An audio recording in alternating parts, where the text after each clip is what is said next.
Hello, hello, everyone. I am live, and it is such a good day. As you all know, I have been moving for a couple weeks, so stay tuned. I will be in my final destination on Monday, so I'm super, super excited.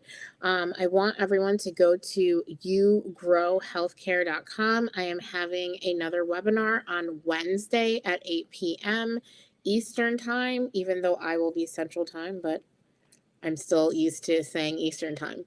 So let's kind of go ahead and get started. So, number one, I just want to reintroduce myself. So, I am Courtney Herring. I used to be a social worker in the field. Uh, I have a passion for helping people. And in order to help people, I feel as though people need to be not only told the truth, but also shown, the right way.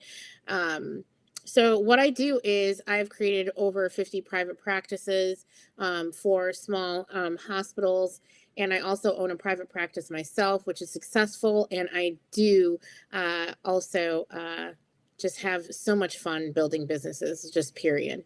And one of the biggest things that I just kind of want to say to everyone is,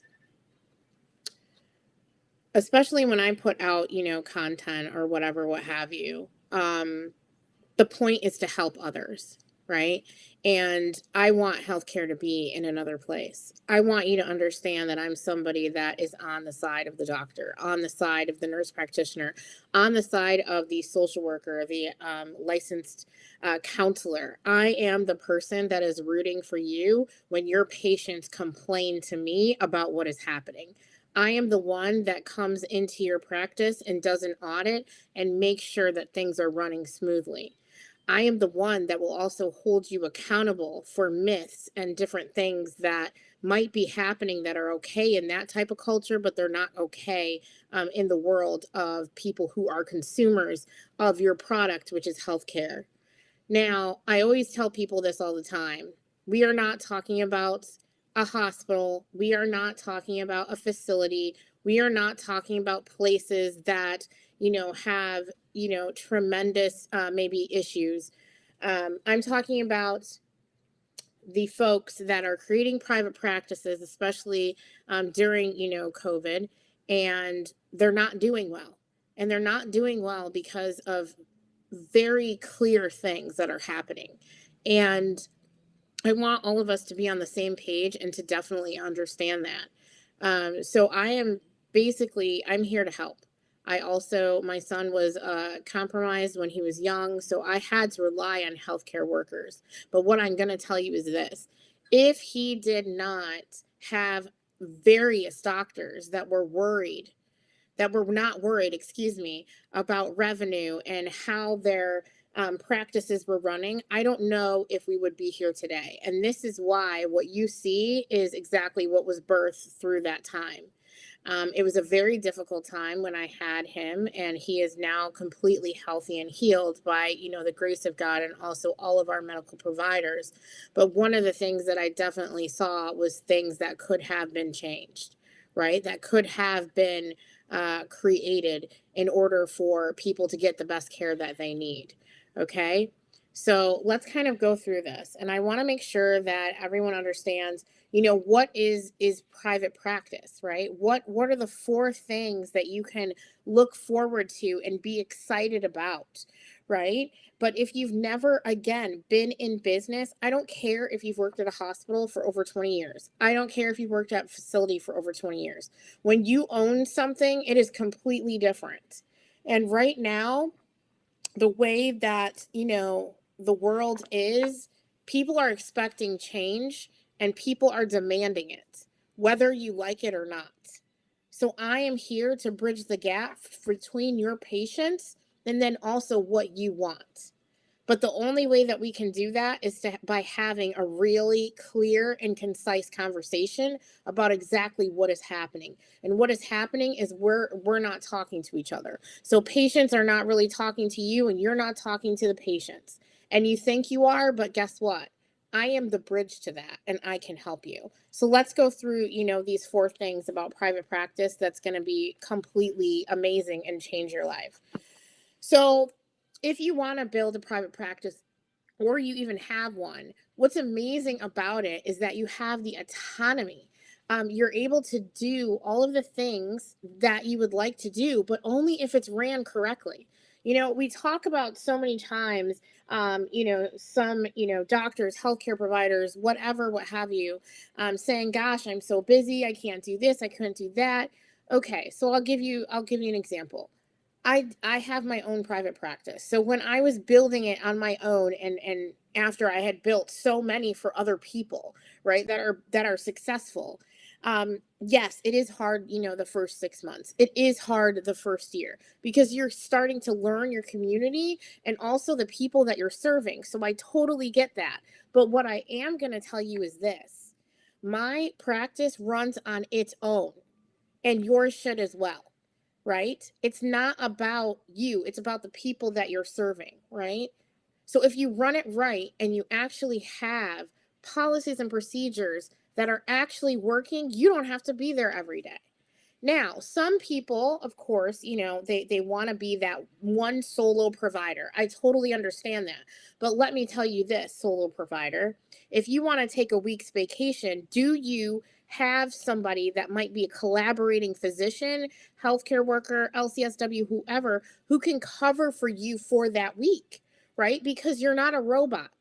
You aren't supposed to be doing this all day, every day, 24/7. That is actually not humanly possible, right? So you still have to run this private practice as an actual business, whether you like it or not. We all like to help people, and I want everyone to, get the health care that they need, but you can't deliver it to me if you're tired. You can't deliver it to me if you have been working over 10 days straight. You cannot deliver it to me if you don't have all of the staff that you also need. You can't do that. But in private practice, you're able to actually create that. And that's what I love to see when I create private practices for people. They actually see that there is a window. There is time for my family, right? There is time to go to my child's game. Why?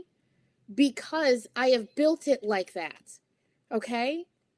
I want you to know that being a healthcare provider, yes, sometimes we have emergencies. Goodness, I used to do I was the person that went to so many different calls, okay? So I would have to actually go to the actual person's home or the facility or whatever happened, right? And I would do their assessment. And sometimes, it's hard.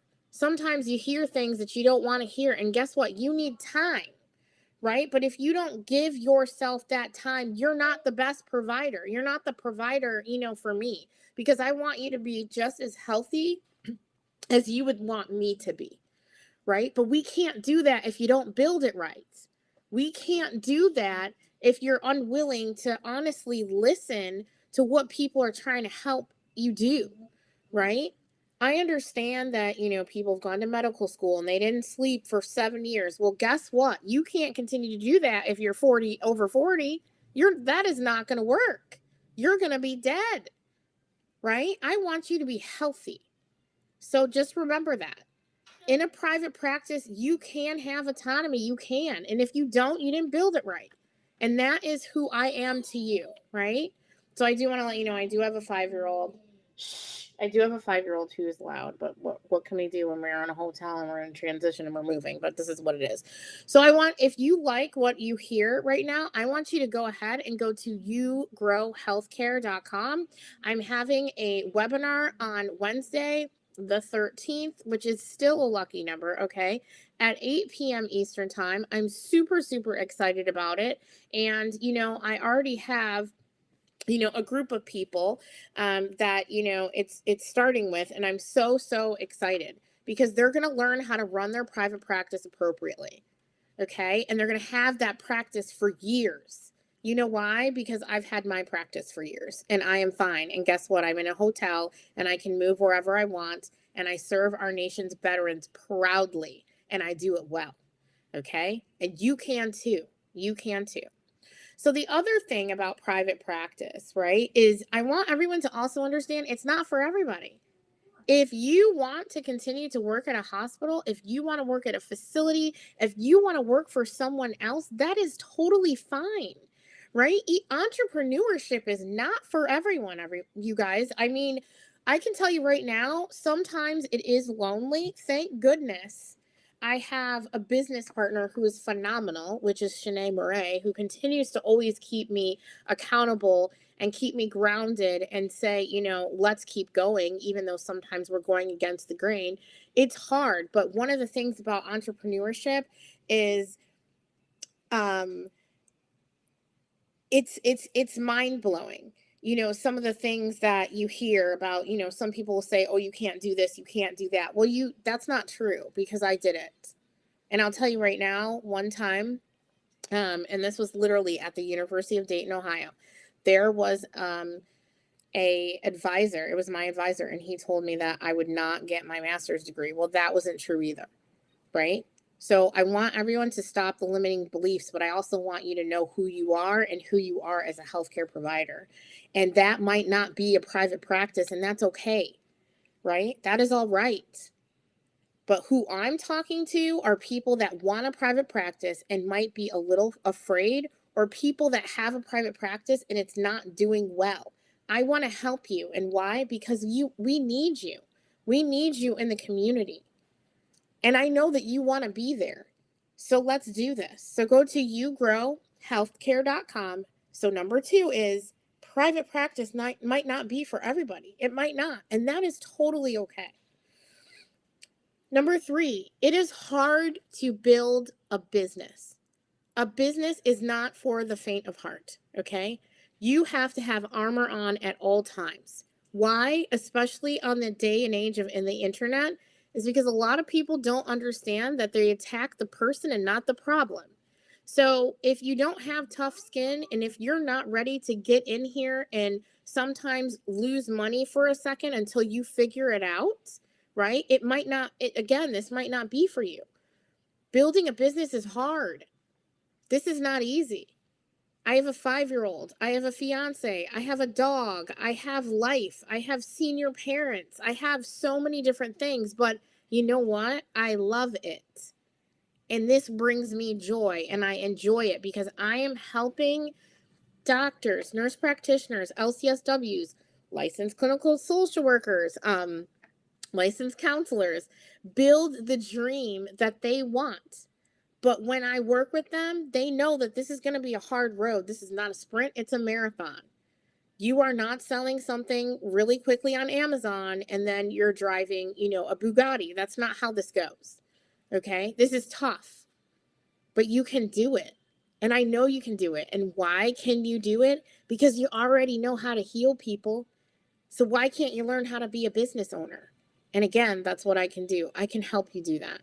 So again, go to yougrowhealthcare.com, and that is on Wednesday at 8 p.m. Eastern time. Go ahead and click on that link. So number 4, and then we'll kind of wrap it up. Everyone who works in healthcare, one of the most common denominators is we all came in order to help other people. I love to help other people. I love to meet new people. I love to see change within other people. And it is so refreshing.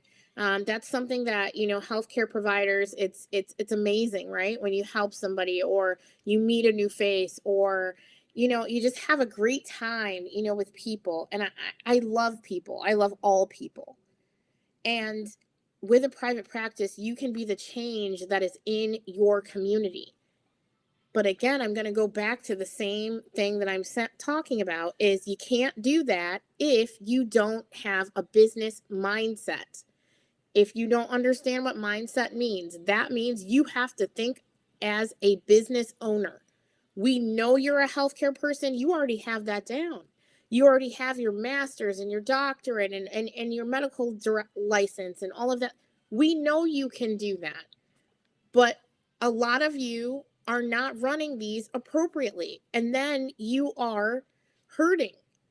And you're saying it's too hard. And you're saying all of these different things that might not be true if you actually contacted somebody who's actually building these things. Okay? Because you can make it. You don't have to work for a hospital system if you don't want to. And I think that hospitals are awesome. I mean, I built 4 of them. Okay? They're small geriatric psych hospitals, but I built them with other people, of course, but I built them. But private practice is just so near and dear to my heart because that's that one-on-one interaction that you can't get anywhere else. And you all know that when people come to you and they say they have a problem and you can help them, how rewarding. But if you don't have a business mindset, if you don't know how to be an entrepreneur, if you don't know how to have, like, make sure that you have certain statements or reports or who to hire or how much should they be and all of that stuff, you are going to be in trouble and you're always going to be chasing money. And you shouldn't chase money in any type of business. I don't care if it's healthcare or not. And I know people are going to say, well, what about insurance? What about insurance? I take the VA insurance. And guess what? I am totally fine. You know why? Because I understand the flow of money. We have to look at money differently. Money is not instantly gratified in healthcare. It's just not. So you have to run your business in that manner. Shh, he's playing Nintendo Switch. So you have to run your business in that manner, right? So if you're out 30, 60 days, how are you going to fill in that gap? And that's what I teach you. If you're not getting paid 30 to 60 days, there are ways to actually get paid. But if you don't ask the right person with a business mindset and you're talking to somebody who was, I don't know, like worked at a hospital system for 20 years but never was in private practice, that is a problem. And that is what I'm here to change. I'm here to also change wait times. It was interesting because so many people I've put like posts about waiting for your doctor or your healthcare provider, and some people are really irritated by it, and I think it's pretty funny. I think it's funny because no one should ever have to wait. Now, let's back it up though. If we're in an emergency room or you're in oncology or whatever, we totally understand that. That's a totally different circumstance. But if I'm going just for an annual visit, I shouldn't have to wait over an hour. You should know what's going on. And there are certain ways that you can prevent your patients from waiting. It is okay to have an emergency and it's okay to attend to that, but you got to have a system in place. And I'm going to tell you right now, if that is happening every day, there's a time management issue in your practice. And I want to help you solve that. So again, go to yougrowhealthcare.com. I will see you on Wednesday at 8 p.m. Eastern Time. I'm so, so, so excited. We had a great turnout last week, and I want to do it again because I want people to know and trust and understand who I am as a person. And who I am as a person is I love to help people and I love private practice.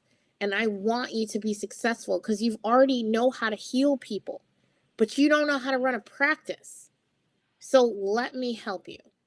YouGrowHealthcare.com, and we will